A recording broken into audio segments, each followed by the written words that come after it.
श्रावण मास महात्म 25वां अध्याय। श्रावण अमावस्या को किए जाने वाले पिठोरी व्रत का वर्णन। ईश्वर बोले, हे मुनिश्रेष्ठ, अब मैं उत्तम पिठोरी व्रत का वर्णन करूँगा। सभी संपदाओं को प्रदान करने वाला यह व्रत श्रावण मास की अमावस्या को होता है। जो यह घर है, यह सभी वस्तु मात्र का अधिष्ठान है, इसलिए इसे पीठ कहा गया है। और पूजन में वस्तु मात्र के समूह को आर कहते हैं। अतः हे मुनीश्वर, इस व्रत का नाम इसलिए पिठोर है। अब मैं इसकी विधि कहूँगा, सावधान होकर सुनिए। दीवार को ताम्रवर्ण, कृष्णवर्ण अथवा श्वेत वर्ण धातु से पोतना चाहिए।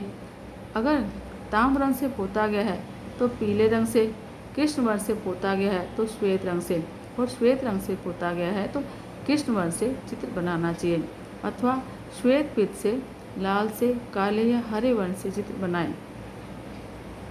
मध्य में पार्थिव से शिव की मूर्ति अथवा शिवलिंग को बनाकर विस्तीर्ण दीवार पर संसार की अनेक चीज़ों का चित्र बनाएं। वस्तुशाला सहित रसोई घर, देवालय, शयन घर, 7 खजाने, स्त्रियों का अंतःपुर जो महलों और अट्टालिकाओं से सुशोभित और शाल के वृक्षों से मंडित हो, चूने आदि से दृढ़ता से बंधे पाषाणों और ईंटों से सुशोभित हो, और जिसमें विचित्र दरवाजे, छत और क्रीड़ा स्थान हो, इन सभी को चित्रित करें। बकरियां, गायें, भैंस, घोड़े, ऊंट, हाथी, चलने वाला रथ, अनेक प्रकार की सवारी गाड़ियां, स्त्रियां, बच्चे, वृद्ध, जवान, पुरुष, पालकी, झूला और अनेक प्रकार के मंच, इन सब का अंकन करें।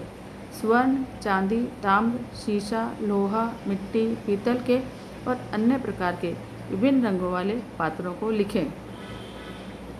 शयन संबंधी जितने भी साधन हैं, चारपाई, पलंग, बिस्तर, तकिया आदि, बिल्ली, मैना, अन्य और भी शुभ पक्षी, पुरुषों और स्त्रियों के अनेक प्रकार के आभूषण, बिछोने और ओढ़ने के जो वस्त्र हैं, यज्ञ के जितने भी पात्र होते हैं, मंथन के लिए 2 स्तंभ और 3 रस्सियाँ, दूध, मक्खन, दही, तकर, छाछ, घी, तेल, तिल, इन सभी को दीवार पर लिखें।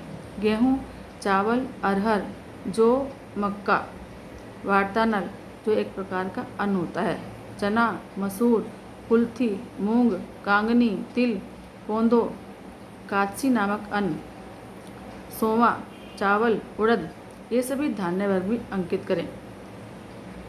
सिल, लोढ़ा, चूल्हा, झाड़ू, पुरुषों और स्त्रियों के सभी वस्त्र, बांस और तृण के बने हुए सूप आदि, ओखली, मूसल यानी गेहूँ आदि पीसने और अरहर आदि दाल डालने के लिए मूसल और गेहूँ, और 2 यंत्र, चाकी और दरेता, पंखा, चवर, छत्र, जूता, 2 खड़ाऊं, दासी, दास, नौकर, पोष्यवर्ग, तृण आदि पशुओं का आहार, धनुष, बाण, शतग्नि एक प्रकार का शस्त्र, खड्ग, भाला, बर्छी, ढाल, पाश, अंकुश, गदा, त्रिशूल, भिंदीपाल, तोमर, मुगदर, फरसा, पट्टिस, भुशुंडी, परिग, चक्र यंत्र आदि, जल यंत्र, दवात, लेखनी, पुस्तक, सभी प्रकार के फल, चुरी, कैंची, अनेक प्रकार के पुष्प, बिल्वपत्र, तुलसी दल, मशाल, दीपक और दीवट आदि उनके साधन, अनेक विध खाने योग्य शाक और पकवानों के जितने भी प्रकार हैं,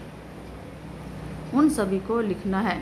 जो वस्तुएं यहाँ नहीं बताई गई हैं, उन सब को भी दीवार पर लिखना है, क्योंकि यहाँ पर सभी कुछ लिखना संभव नहीं है, क्योंकि एक एक पदार्थ के सैकड़ों और हजारों भेद हैं, और मैं कितना कह सका हूँ।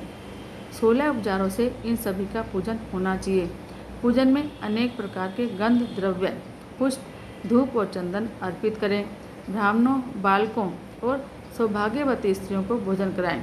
उसके बाद पार्वती के साथ शिव से प्रार्थना करें कि मेरा व्रत संपूर्ण हो। हे श्याम शिव, हे दया सागर, हे गिरीश, हे चंद्रशेखर, इस व्रत से प्रसन्न होकर आप हमारे मनोरथ पूरे करें। इस प्रकार 5 वर्ष तक व्रत करके बाद में उद्यापन कर देना चाहिए। इसमें घृत और बिल्व पत्रों से शिव मंत्र के द्वारा होम होता है। एक दिन अधिवासन करके सर्वप्रथम ग्रह होम करना चाहिए। आहुति की संख्या 1008 अथवा 108 होनी चाहिए। हे वत्स, इसके बाद आचार्य की पूजा करें और भूयसी दक्षिणा दे। इसके बाद व्यक्ति इष्ट बंधुजनों और कुटुंब के साथ स्वयं भोजन करे। ऐसा विधान किए जाने पर मनुष्य सभी कामनाओं को प्राप्त कर लेता है।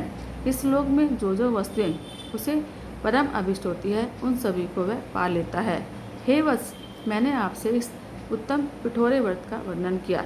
इस व्रत के समान सभी मनोरथों और समृद्धियों को प्रदान करने वाला और शिवजी की प्रसन्नता करने वाला न कोई व्रत हुआ है और न ही होने का है और न ही होगा। मनुष्य इस व्रत में दीवार पर जो जो वस्तु बनाता है उसको निश्चित रूप से पा लेता है। इति श्री श्रावण मास के अंतर्गत 25वां अध्याय संपूर्ण। हर हर महादेव।